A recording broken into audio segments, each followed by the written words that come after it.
ఇవాళ ఇక్కడికి వచ్చిన మీడియా మిత్రులకు అందరూ కూర్చోండి ఒకసారి వెనకాల కూడా గడపడికి దర్శి ప్రజలందరికీ నా నమస్కారం. ముందుగా మన కూటమి ప్రభుత్వం ఇలాంటి ఒక రికార్డ్ స్థాయి విజయాన్ని సాధించారు. గెలిచిన అభ్యర్థులందరికీ శుభాకాంక్షలు. చంద్రబాబు నాయుడు గారు తెలుగుదేశం పార్టీని బలోపేతం చేయడానికి నన్ను దర్శి నియోజకవర్గానికి పంపించారు. గెలుపోటములు ఆలోచించుకోకుండానే నేను ఇక్కడికి అడుగుపెట్టాను. ఆయన నా మీద నమ్మకంతో నన్ను దర్శి నియోజకవర్గానికి పంపించారు. నేను ప్రజల మీద నమ్మకంతో ఇక్కడికి వచ్చాను. 40 రోజుల్లో నాకు ఎంతో నన్ను ఆదరించి అభిమానించారు. ఈ 40 రోజుల్లోనే నాకు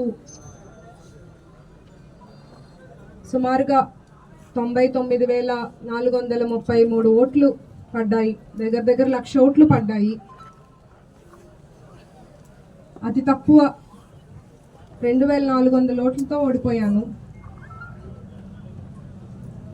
గెలుపోటములు అనేది సహజం. ఎంతమంది ఓట్లు వేశారనేది నేను ఎప్పటికీ గుర్తుపెట్టుకుంటాను. చంద్రబాబు నాయుడు గారు పలు సందర్భాల్లో ప్రముఖ నాయకులతో దర్శి గురించి చర్చించడం జరిగింది.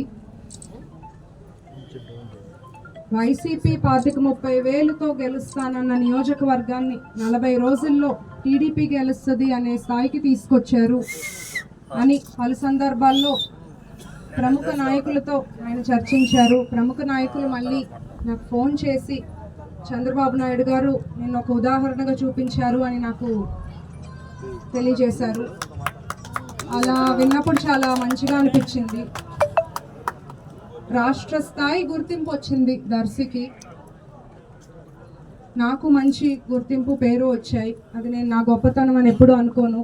మీరు నన్ను 40 రోజుల్లో ఆదరించారు కాబట్టే నాకు అంత మంచి పేరు గుర్తింపు వచ్చాయి. నేను చాలాసార్లు క్యాంపెయిన్లో ప్రచార భాగంలో చెప్పాను, ఏదో నేను ఇక్కడ మాటలు చెప్పి ఓట్లు అడిగి పదవి తీసుకొని పారిపోవడానికి రాలేదని ప్రజలందరికీ చెప్పాను. ఇప్పుడు చెప్తున్నాను, ఓడిపోయాక కూడా నేను దర్శిలోనే ఉంటాను. దర్శి ప్రజలకు అండగా ఉంటాను. ఎంతోమంది చాలా బాధపడుతున్నారు. అందరూ ధైర్యంగా ఉండండి. రాష్ట్ర స్థాయిలో మనకి సహకారం ఉంది. చంద్రబాబు నాయుడు గారి సహకారం ఉంది. చంద్రబాబు నాయుడు గారు, పవన్ కళ్యాణ్ గారి నాయకత్వంలో, ఎంపీ గారి సహాయంతో మన రాష్ట్రం ఎట్లయితే అభివృద్ధి చెందుతుందో అలాగే ఇక్కడ కూడా దర్శి అభివృద్ధికి నేను నా వంతు కృషి చేస్తాను. పైన మోడీ గారు ఉన్నారు, మనకు బీజేపీ సహకారం ఉంది.